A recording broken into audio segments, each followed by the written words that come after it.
दोस्तों, आज का कथा है कि श्री कृष्ण का वह कौन सा अंग है जो मृत्यु के बाद नहीं जला और वो आज भी सुरक्षित है और वो कहाँ है।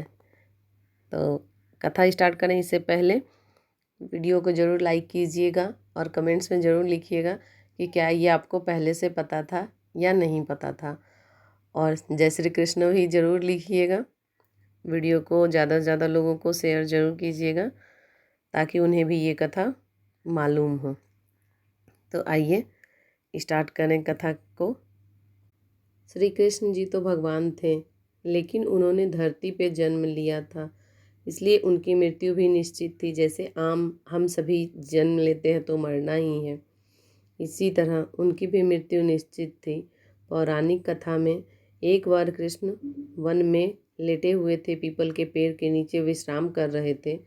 तभी बहेलिये ने हिरन समझकर गलती से तीर चला दिया और वो तीर जाके श्री कृष्ण के पैर में लग गया और इसके बाद श्री कृष्ण का वहीं पे बिल्कुल लड़खड़ा गए। लेकिन उस बहेलिये ने क्षमा मांगी कि मैं नहीं जानता था कि आप हैं, मैं हिरन समझ के ये तीर चला दिया।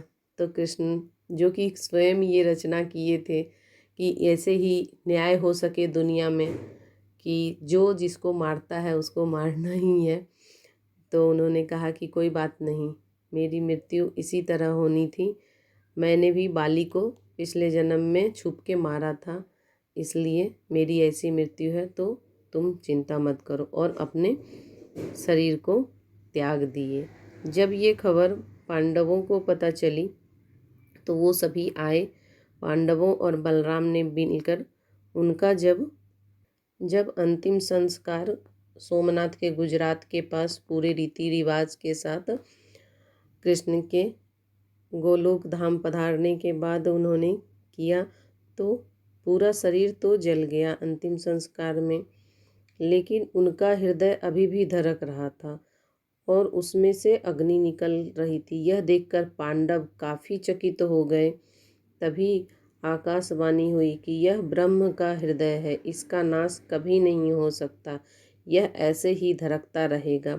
इसके बाद पांडवों ने धड़कते हुए हृदय को समुद्र में प्रवाहित कर दिया।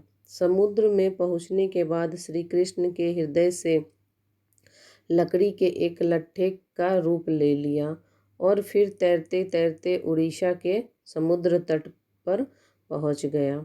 जब श्री कृष्ण का हृदय उड़ीसा के तट पर पहुंचा तो वहां के राजा इंद्रुमन को उसी रात सपना आया। श्री कृष्ण ने स्वप्ने में राजा को दर्शन दिए। कृष्ण ने सपने में उनसे कहा कि समुद्र तट पर एक लकड़ी के लट्ठे के रूप में मौजूद है, उससे मूर्ति का निर्माण कराओ। सुबह उठकर राजा तट पर पहुँचे, वहाँ उन्हें लकड़ी का लट्ठा दिख गया। राजा इंद्रद्युम्न ने लट्ठे को लिया और फिर विश्वकर्मा की मदद से भगवान जगन्नाथ, बलभद्र और सुभद्रा की मूर्ति तैयार की और उससे पूरी तरह वहीं पे मंदिर स्थापित किया।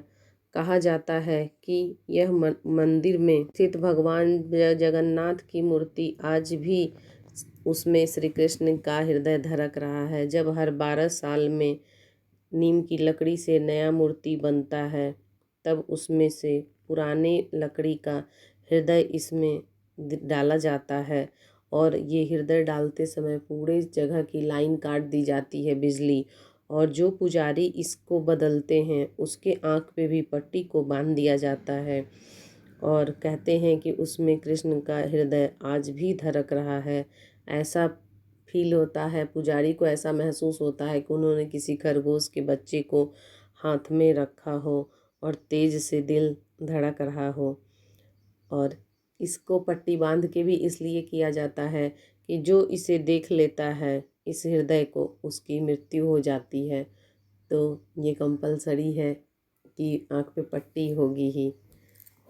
तो इसी तरह आज तक हम लोग जगन्नाथपुरी में कृष्ण के हृदय को देख रहे हैं। उस मंदिर में आज भी विराजमान है श्री कृष्ण जी का हृदय। जय श्री कृष्णा। कमेंट्स में लिखना ना भूलें। मिलेंगे नेक्स्ट वीडियो में। जय Shri Krishna. Like share subscribe नहीं करना भूलें।